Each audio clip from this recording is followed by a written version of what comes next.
Would you kill one terrorist to prevent a bomb from exploding? Would you kill dozens of innocent people to prevent a single terrorist from detonating a bomb?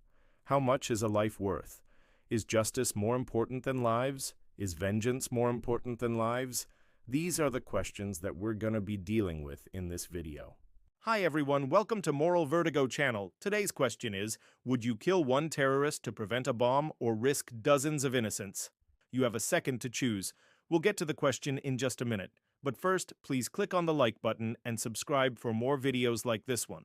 I should also mention that all proceeds from this channel go towards funding future videos, so if you can afford it, please consider making a small donation. It helps keep the lights on and the research staff employed. Now on to the question. You've just gotten off the phone with the Prime Minister. He's told you that there's been a terrorist attack in a crowded marketplace. You don't know how many people have died, but you do know that the terrorist is still at large. You're about to enter the marketplace when your phone rings again. It's the Prime Minister. He tells you that the intelligence services have located the terrorist and that he is wearing a suicide vest. If the Prime Minister doesn't order his immediate execution, the terrorist will detonate the vest and dozens, perhaps hundreds of innocent lives will be lost. The Prime Minister asks you what you want him to do. What do you say?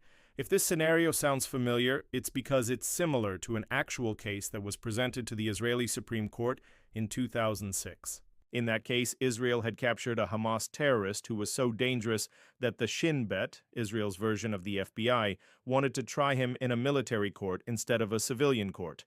In that case, the Israeli Supreme Court ruled that extrajudicial killings were allowed under very limited circumstances. In the court's opinion, these circumstances included situations where there was an imminent threat of death to civilians and where the terrorist could not be brought to justice through normal means.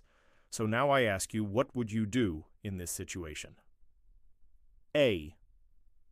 Tell the Prime Minister to execute the terrorist immediately, or B. Tell the Prime Minister to bring the terrorist to justice. Or maybe you think Israel should always follow the rule of law no matter what.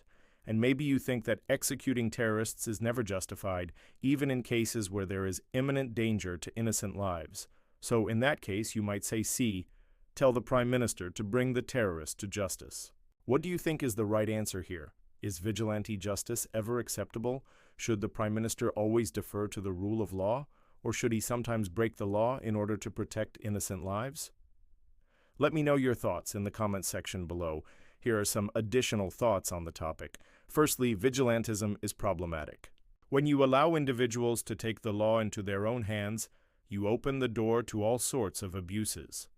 What prevents those same individuals from turning on their fellow citizens?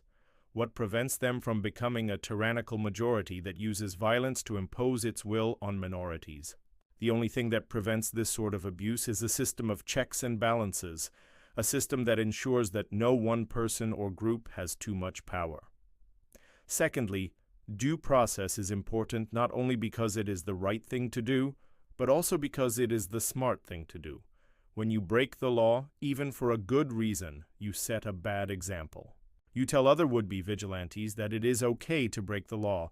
You also make it harder to fight crime in the future since you've established a precedent that the police or the courts can't uphold.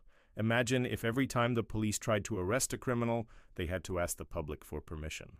The whole system would grind to a halt. Having said all that, I do see the appeal of vigilantism. When the stakes are high and the legal system seems slow and cumbersome, it is tempting to take matters into one's own hands.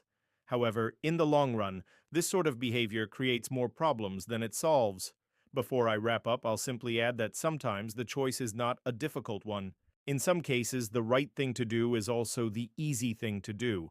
That's why I try to teach my kids that when someone is being bullied, you should always stand up for that person, even if it is unpopular to do so. Standing up for what is right is always the right thing to do, even if it is sometimes difficult to do so.